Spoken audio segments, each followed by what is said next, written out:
Hello everyone and welcome back. So this week I'm doing a little bit of a voiceover. I hope you guys don't mind. I haven't been very well recently. I think I've been suffering from migraines, which isn't like me. Usually I'll get a little bit of a headache and it's usually just down to not drinking enough water. But it was so bad at the start of the week that I was having to lie down in dark rooms with the lights off. Luckily, it's a lot better now, but I tell you, I was really struggling at the start of the week. So, please don't mind the voiceovers. Next week, well not next week, in 2 weeks' time, you will definitely see me again. So, I thought what we would do is one of these goddess crowns. Now, I don't know if you've seen them online. They're super easy to make for a start. You guys are easily gonna be able to make it. Plus, very cheap, very affordable to make. Great things for costumes, for, I don't know, a ball or Halloween or something like that. But what I can tell you is I have seen these things online, on Etsy and some other places, going from something like £200 to £400 for one of these. Absolute madness. They've got to be gold plated to be able to sell them for that price. But we're not selling ours for that price. We're not even selling ours today. We are just making one and it's very, very easy. So all I needed was a hairband, any kind of hairband. My one has some teeth in it, so I mean you'll see it in the video, but a hairband, some zip ties, super glue, something to cut your zip ties, and then lots of tiny little bits and pieces that you can just stick to it. And of course, a tin of gold spray paint.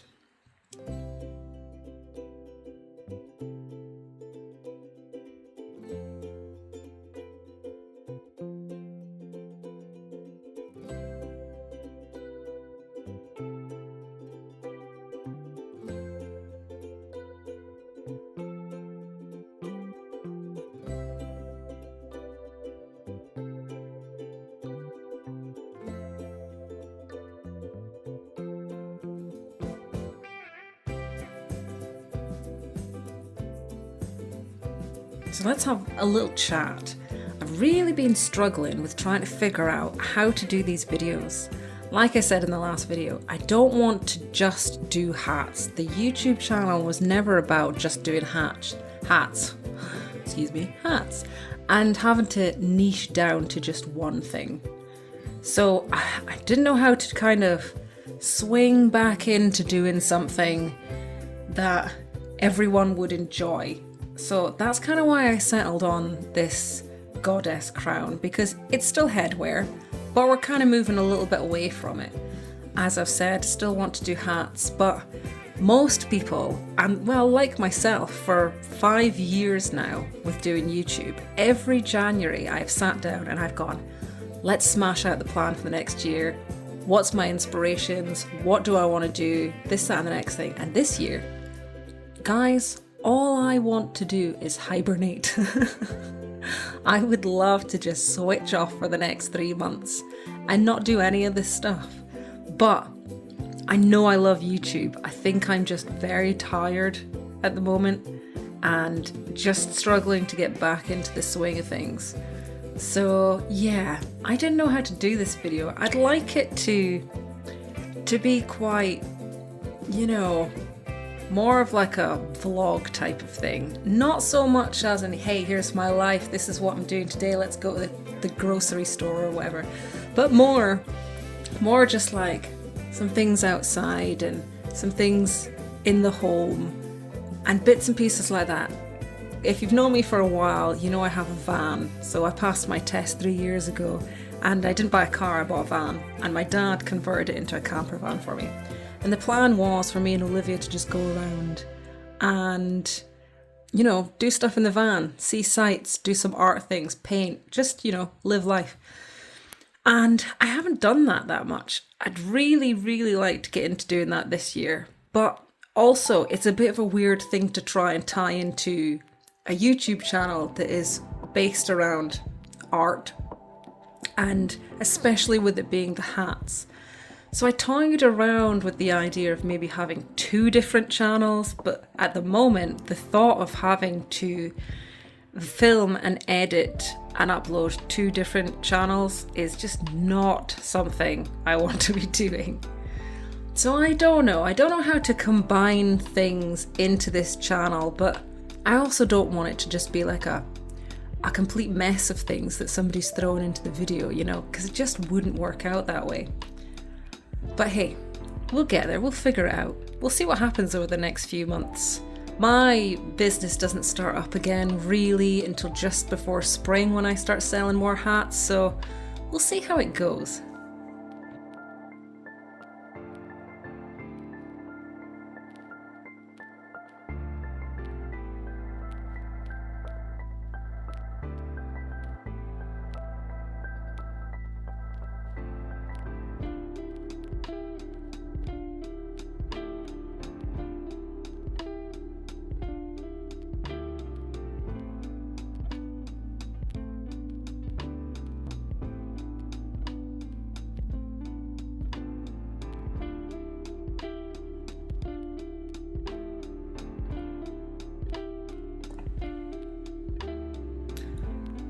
So talking about things that are going to be coming up, I would really like to decorate the studio.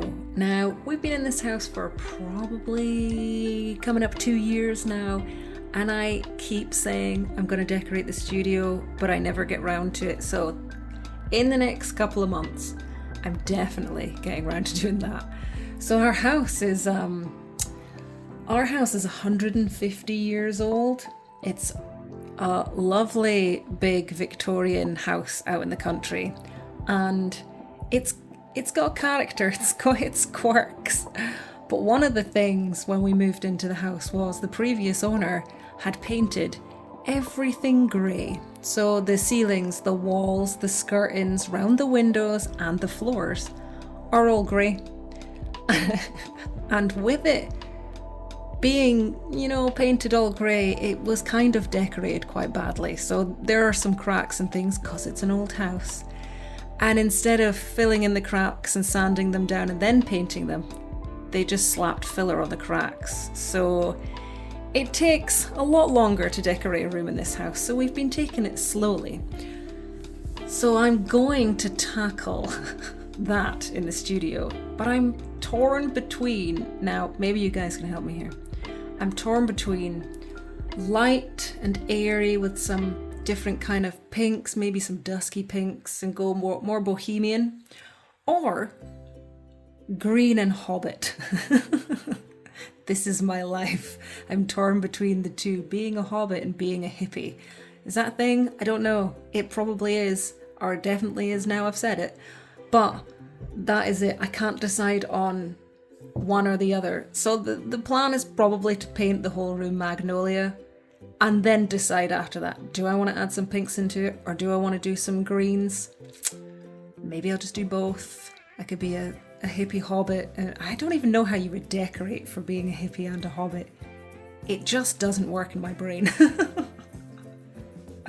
But yeah, that's coming up in the next couple of months, which I'm quite excited about. It'll make the room a lot brighter. Sometimes when filming it can be a little bit difficult because everything is darker with all the grey. But I'm hoping that, with it being lighter, even magnolia, the light will start bouncing off the walls a bit more, and it might give us a nice glow in here.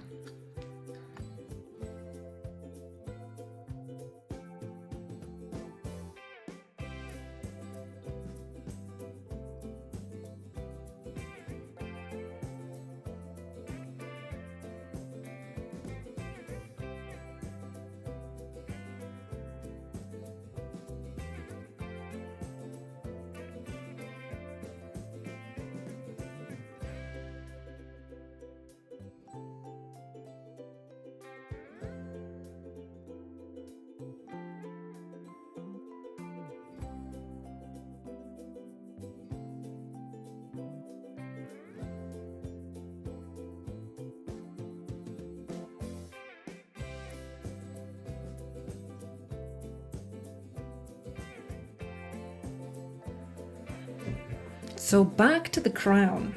Now, this, although it was pretty straightforward and easy to do, it was very, very fiddly. With there being such tiny little pieces, and my hands are a little bit shaky. My eyes are not great, even with glasses on. So adding those teeny tiny little bits was a bit tricky at times, but I stuck with it, and all those tiny little details really do make the crown what it is. If you had just had the zip ties on there, I think it would have been a bit boring, really, but I stuck with it, and I'm really glad I did. And you'll see in the video, once we get all those little teeny tiny pieces on there and we start adding the extra little bits, so the little diamond in the middle and the leaves, and then the shiny stuff, it really, really does bring it together. I even found in a box, which I didn't film this bit, apologies, but it was an icicle from a Christmas tree. Do you remember those? Some people still have them, I'm sure.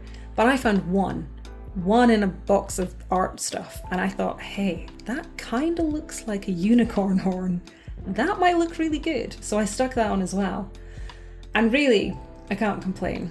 The end result is amazing.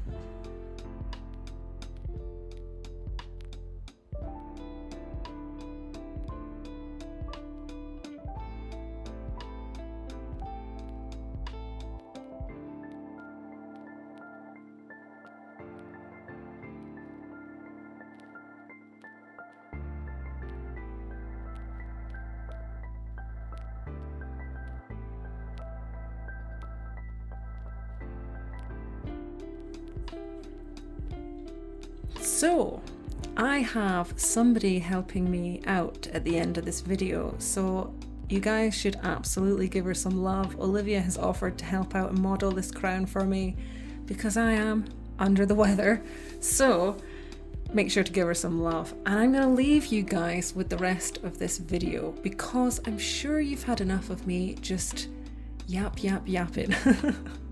So as always, thank you so much for coming and hanging out with me. Please give this video a thumbs up if you like it. Give Olivia some love, and I will see you guys in 2 weeks. Take care.